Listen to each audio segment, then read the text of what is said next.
Software engineering की playlist में अब हम बात करने जा रहे हैं रिक्वायरमेंट एलिसिटेशन के बारे में, जो कि एग्जाम के पॉइंट ऑफ व्यू से काफी इंपॉर्टेंट कॉन्सेप्ट है, तो इसे मिस ना करिएगा, अच्छे तरीके से इसको पढ़िएगा।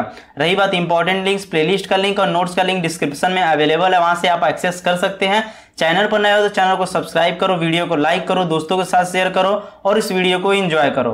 तो देखो रिक्वायरमेंट एलिसिटेशन में हमने क्या बताया था, मैं शॉर्ट में बता देता हूँ। बेसिकली ये था कि जब सॉफ्टवेयर डेवलपमेंट करते हैं तो ये सबसे पहला स्टेज होता है, तो उस टाइम पे हमें कुछ रिक्वायरमेंट्स लेनी पड़ती है कस्टमर से। तो कस्टमर से रिक्वायरमेंट लेनी होती है तो हम इंटरव्यू, ब्रेनस्टॉर्मिंग सेशन वगैरह करते हैं, तो वो सभी चीज़ें आती है रिक्वायरमेंट एलिसिटेशन के अंदर। यानी कि रिक्वायरमेंट मतलब मैंने क्या बताया था कि विशेष विवरण, एलिसिटेशन मतलब क्या बताया था कि निकालना, यानी कि कुछ चीज़ें कस्टमर से जो भी इंफॉर्मेशन निकाले वही होती है रिक्वायरमेंट एलिसिटेशन। आई होप कि आपको समझ में आ गया होगा। अब देखो रिक्वायरमेंट एलिसिटेशन एक्टिविटीज़ क्या होती हैं। पहला number, knowledge of the overall area where the system is applied. अब देखो जो भी सिस्टम्स, यानी मान लो कि कोई सॉफ्टवेयर अगर बनाया जा रहा है तो उसका ओवरऑल एरिया का नॉलेज होना चाहिए, ठीक है, तभी वो अच्छे से बनाया जा सकता है वो सॉफ्टवेयर। फिर interaction of system with external requirements, okay.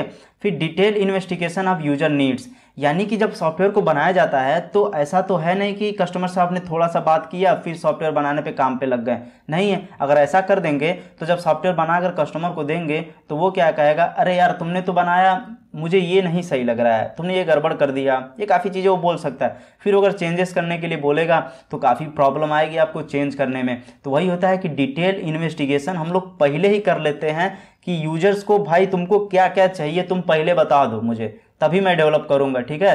तो इसीलिए डिटेल इन्वेस्टिगेशन बहुत ही इंपॉर्टेंट होता है किसी भी सॉफ्टवेयर को डेवलप करने से पहले, ओके। अब देखो रिक्वायरमेंट्स एलिसिटेशन के कुछ मेथड्स होते हैं, किन किन मेथड के थ्रू हम लोग कस्टमर से डेटा वगैरह लेते हैं। तो सबसे पहले इंटरव्यू होता है, इंटरव्यू की मदद से हम डेटा को लेते हैं। अभी आगे समझेंगे इंटरव्यू क्या होता है, ब्रेनस्टॉर्मिंग सेशन क्या होता है। फिर एक होता है क्वालिटी फंक्शन डिप्लॉयमेंट होता है, फिर यूज केसेस अप्रोच होता है। तो ये कुछ मेथड्स होते हैं जिसकी मदद से हम रिक्वायरमेंट एलिसिटेशन करते हैं। तो अब बात करते हैं हम इंटरव्यू की।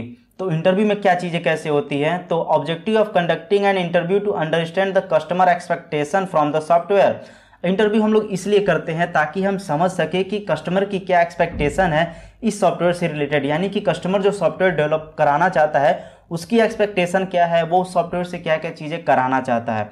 तो वो सभी चीज़ हम इंटरव्यू में करते हैं। और इंटरव्यू में भी ओपन एंडेड और स्ट्रक्चर्ड, ये दो टाइप से कुछ होते हैं, ओपन एंडेड और स्ट्रक्चर्ड होते हैं। तो इसे समझते हैं क्या होता है। तो पहले ओपन एंडेड देखते हैं क्या होता है। In open ended interviews there is no preset agenda, इसे अंडरलाइन करिए। कंटेक्स्ट फ्री क्वेश्चंस में be asked to understand the problem. अब देखो जो ओपन एंडेड इंटरव्यू होता है इसमें कोई भी चीज़ें प्री प्लान नहीं की जाती हैं कि इंटरव्यूअर आएगा फिर एक कस्टमर रहेगा उससे मैं ये क्वेश्चन पूछूंगा फिर ये क्वेश्चन फिर ये क्वेश्चन फिर ये क्वेश्चन, ऐसा कुछ चीज़ें पहले से प्लान नहीं होती हैं। बंदा आता है सामने बैठता है, फिर उसके बाद कस्टमर से बात करते करते इसे बात करते करते सभी चीज़ें इन्फॉर्मेशन निकालते चले जाते हैं। ये चीज़ें होती हैं ओपन एंडेड में। अब स्ट्रक्चर में क्या होता है इंटरव्यू में कि agenda of fairly open question is prepared, sometimes a proper question है is design for the interview. अब देखो इसमें स्ट्रक्चर में क्या होता है कि जो भी क्वेश्चंस होते हैं पहले से प्रिपेयर कर लिए जाते हैं कि इंटरव्यूअर रहेगा वो सभी क्वेश्चन रेडी कर लेगा, कोई कस्टमर आएगा अब उसे कस्टमर से क्या क्या क्वेश्चन पूछने हैं तो सभी स्टेप बाय स्टेप कर लेगा।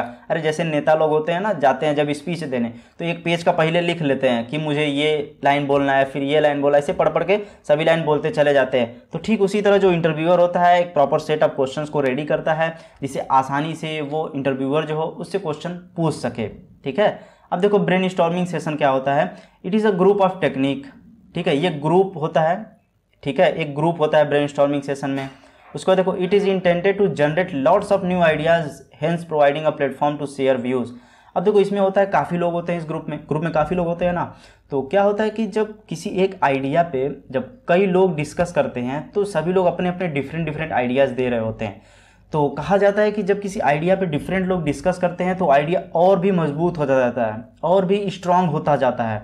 तो ये काफ़ी चीज़ें होती हैं ग्रुप डिस्कशन का फ़ायदा। तो ये ब्रेनस्टॉर्मिंग सेशन में बहुत सारे लोग होते हैं जो कि अपने अपने आइडियाज़ देते हैं जिसकी मदद से क्या होता है कि वो जो सॉफ्टवेयर डेवलप होता है इन द लास्ट में तो वो काफ़ी स्ट्रांग होता है, यानी कि जो उसकी डॉक्यूमेंटेशन होती है बहुत स्ट्रांग कर ली जाती है पहले, ठीक है। अब उसके बाद देखो a highly trained facilitator is required to handle group bias and group conflicts. अब देखो जो ग्रुप सेशन हो रहा होता है ना ब्रेनस्टॉर्मिंग सेशन में, तो इसमें एक फैसिलिटेटर हो रहा होता है जो कि सभी को गाइड करता है। तो ये पर्टिकुलर ट्रेन होना चाहिए। अब जब ट्रेन नहीं रहेगा तो कैसे लोगों को गाइड करेगा, तो लोगों से कैसे क्वेश्चंस वगैरह, कैसे टॉपिक्स वगैरह देगा। तो ये काफ़ी चीज़ें होनी चाहिए कि एक फैसिलिटेटर हो जो कि पूरा हाईली ट्रेंड हो। अब देखो every idea is documented so that everyone can see it. अब जो भी आइडियाज़ लोगों के आ रहे हैं ना, एक जगह कहीं लिखे होने भी चाहिए। यानी कि होता है ना कभी कभी हमारे दिमाग में आइडिया आता है, कोई अच्छा सा आइडिया आता है, कहीं लिखते नहीं, हम भूल जाते हैं, फिर कहते हैं अरे यार आइडिया तो बहुत अच्छा आया था लेकिन मैं भूल गया। तो वही होता है कि यहाँ पे नोट करने वाले भी होते हैं, नोट करते रहते हैं ताकि बाद में भी देखा जा सके। Finally a document is prepared which consist of the list of requirements and there priority if possible. And the last में क्या होता है ब्रेनस्टॉर्मिंग सेशन की एक डॉक्यूमेंट रेडी कर लिया जाता है जिसमें सभी लोगों के आइडियाज़ वगैरह होते हैं और एक बहुत ही स्ट्रॉन्ग डॉक्यूमेंट तैयार कर लिया जाता है। आई होप कि आपको इंटरव्यू एंड ब्रेनस्टॉर्मिंग सेशन अच्छे समझ में आ गया होगा और एग्जाम में अगर आएगा तो आप आसानी से लिख सकेंगे। तो अब बात करते हैं रिक्वायरमेंट एलिसिटेशन के कुछ प्रॉब्लम्स की। अब देखो प्रॉब्लम्स हर जगह होती है, ठीक है। तो ये देखो बेचारी बैठी हुई है लैपटॉप लेके, देख रही है प्रॉब्लम से यार आगे अब क्या करूं। तो ऐसे ही कुछ होता है रिक्वायरमेंट एलिसिटेशन में भी कुछ प्रॉब्लम्स आते हैं कि जब इंटरव्यूअर कस्टमर से इन्फॉर्मेशन ले रहा होता है, निकलवा रहा होता है, तो काफ़ी प्रॉब्लम्स वगैरह आती है। तो लिस्ट नॉलेज ऑफ टेक्नोलॉजी। अब देखो क्या होता है कि हो सकता हो कस्टमर को उस टेक्नोलॉजी की नॉलेज कम हो या फिर जो इंटरव्यूअर हो उसे टेक्नोलॉजी की कम नॉलेज हो, तो वहाँ पे इंटरव्यू अच्छे से नहीं लिया जा सकेगा, ठीक है, नहीं हो पाएगा। और जो कि आपका डॉक्यूमेंटेशन है वो अच्छे से भी तैयार नहीं हो पाएगा।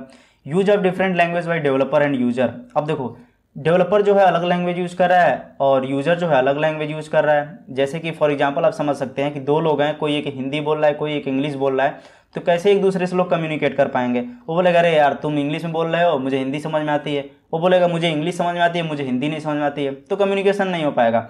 इसलिए ऐसा हो कि सेम लैंग्वेज यूज़ करें ताकि कम्युनिकेशन अच्छे से हो सके, ठीक है। अब देखो थर्ड नंबर पर क्या है, lack of skills in developer. अब देखो जब डेवलपर के अंदर स्किल्स बहुत कम होती है, लैक ऑफ स्किल की प्रॉब्लम आ जाती है ना, तो वहाँ पे भी डॉक्यूमेंटेशन करना, सॉफ्टवेयर डेवलप करना, काफ़ी चीज़ें वहाँ पे प्रॉब्लम आ ही जाती है। फोर्थ नंबर क्या है, user is not providing some information due to some reason. अब देखो क्या होता है कभी कभी कि यूज़र कुछ इन्फॉर्मेशन जो होता है वो इंटरव्यूअर को बता नहीं पाता है, कुछ उसकी प्रॉब्लम हो सकती है। हो सकता है कि जो कस्टमर हो कुछ जो सॉफ्टवेयर डेवलपमेंट की टेक्नोलॉजी को ना समझता होता है ना, कुछ चीज़ें हम लोग के अंदर होती हैं, फील करते हैं लेकिन उसे वर्ड्स के थ्रू एक्सप्रेस नहीं कर पाते हैं। तो कुछ ऐसा ही चीज़ें यहाँ पे होती हैं कि यूजर्स कुछ चीज़ें नहीं बता पाता है, तो वहाँ पे इंटरव्यूअर को ही ऑप्शंस वगैरह देने होते हैं कि क्या आपको ऐसा चाहिए, क्या आपको ऐसे ऑप्शन चाहिए, वहाँ पे देने होते हैं। लेकिन प्रॉब्लम्स यही आती है कि यूजर्स कुछ इन्फॉर्मेशन नहीं प्रोवाइड कर पाता है कुछ रीजंस की वजह से। अब ये रिक्वायरमेंट एलिसिटेशन आपका एंड हो चुका है। इतने ही कॉन्सेप्ट थे जो कि मैंने बता दिए हैं। आई होप कि आपको सभी चीज़ें अच्छे समझ में आ गई होंगी।